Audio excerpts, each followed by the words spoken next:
Welcome to class. So today we're going to be explaining how different cultures can be, from anything huge or anything that can be very, very small. So let's compare some of the U.S.'s culture stuff from different countries. Some women have to ask people to go out in public with them if they are from the Middle East, because they have to have a chaperone with them if they want to go anywhere. Well, women in the U.S., they usually just go wherever they want unless they're telling someone where they're going or asking someone if they would like to join them. But in China or different countries in Asia, if they receive a gift with just one hand, it can be seen as rude. And so that's some examples. So together we're going to make a list of different things that make Utah and Maine different. Even though these are states, we're just going to compare and see what things can make a culture shock for some people. So, do you have any ideas for Maine? Well, so when I go to Utah and then I come back to Maine, something that's always a big culture shock is it doesn't seem like that would be that big, but swearing, it's a lot. People in Maine are kind of proud of the fact that they can curse like a sailor, whereas in Utah it's the children can hear you. Yeah. Stuff like that. That is a major thing in Utah. You don't really hear people swearing, and if you do, it's usually kind of rare, I feel like, a little bit in some certain situations, but I know, at least for me, whenever I come to Maine, usually you don't see all the beer in the, it's huge here. The beer is always, displayed everywhere, not everywhere, but it's displayed huge, and there's a lot more selection than Utah usually has for people. And something too is just the amount of members in Utah versus here. For me personally, I don't go to church in the same state. I go to church in New Hampshire. My stake is in New Hampshire. There are only 2 wards in Maine for my stake, and so that's a big thing. And there at my school this past year, there were only 5 members in total.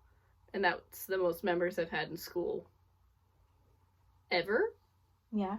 That's kind of a big thing. Whereas my mom said that when she was in high school, they could count on one hand the amount of kids in school that weren't members. Yeah, that's a huge thing too.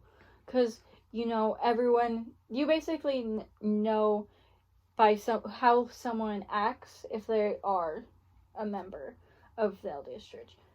But if you go to different places in the country, you don't really see that. Because some people act just like they would be a member, but they end up not being one. And then there's others who you can tell. So, is there any other things you can think of that are major differences? Well, so culturally out here, it's so in Utah, it kind of sometimes feels it's everyone's since everyone is almost in a ward family on the block and all that stuff, it's everyone helps each other, and they're oh, so you're having a problem with this, well, I'll help you. Whereas in New England, it's well, I'm not telling anyone about my problems. If you try to help me, I'm going to see it as offensive. Mm-hmm. And so there's that. I'm trying to think if there's any other huge ones I can think of.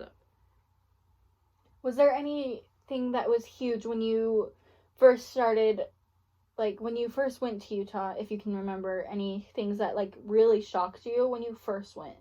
The amount of churches. Yeah. And the amount of temples. For me, closest temple is in Massachusetts, which is an hour and a half away depending on traffic. So youth temple trips happen 4 times a year, and that's it. Pretty much.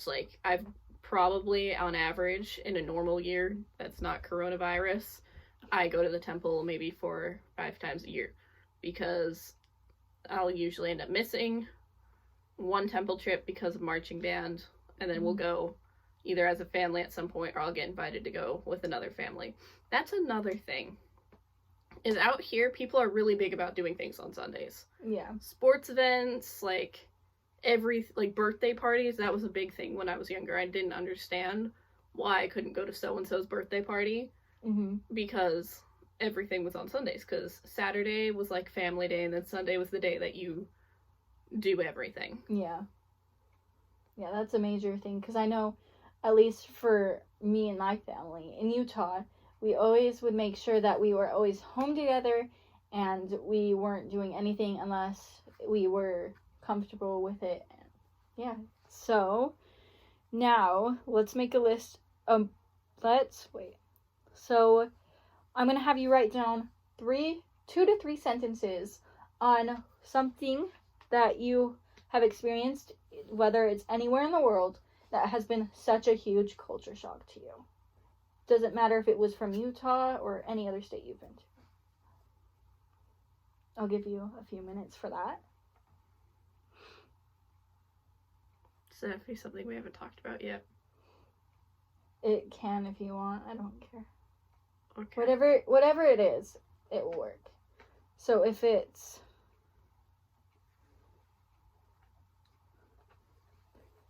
something from Utah that we have discussed, then you can totally talk about that.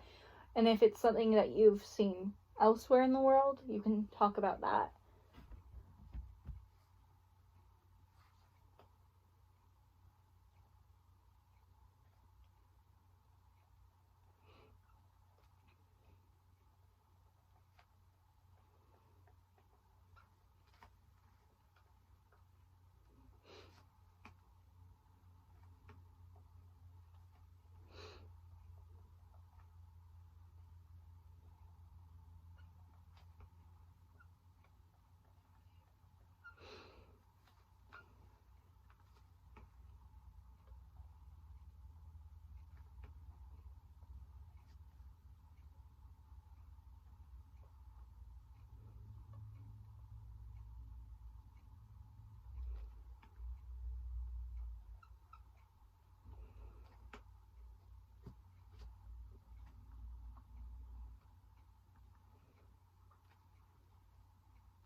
Okay. Can I read what you wrote? If you could read my handwriting, go for it. And can I ask you some questions after? Yes. Okay. So she wrote, in northern Maine, does that say? Do you want me to read it? Yeah, with that. Yeah.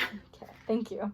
In northern Maine, there's more of a sense of community because of the farming circuit and lobstering industries up there. It's a lot more like family and like neighborhood centered.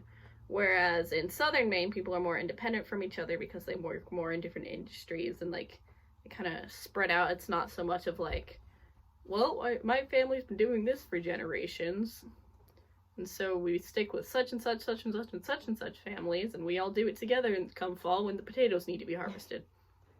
Yeah.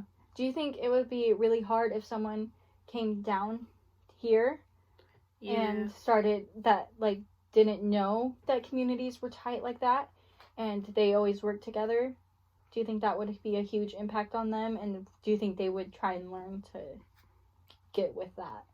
I think it would be a pretty big shock, just because I do know some people that have come from northern Maine and have come down to southern Maine. It would be a pretty big shock, I feel like, because it's almost like people down here are a bit colder, because like down here it's more of like the tourist industries and stuff like that, so it's like, well, I need to get people in and out fast, and like everything has to be really fast. And so whereas up north it's fast but in a different way. It's like, oh, it's potato season, we gotta take 2 weeks off of school and have all of the teenagers come help in the potato farms and all that kind of stuff. So I feel like it would be a bit of a culture shock, definitely, but then also like hard to adjust to the different ways of life.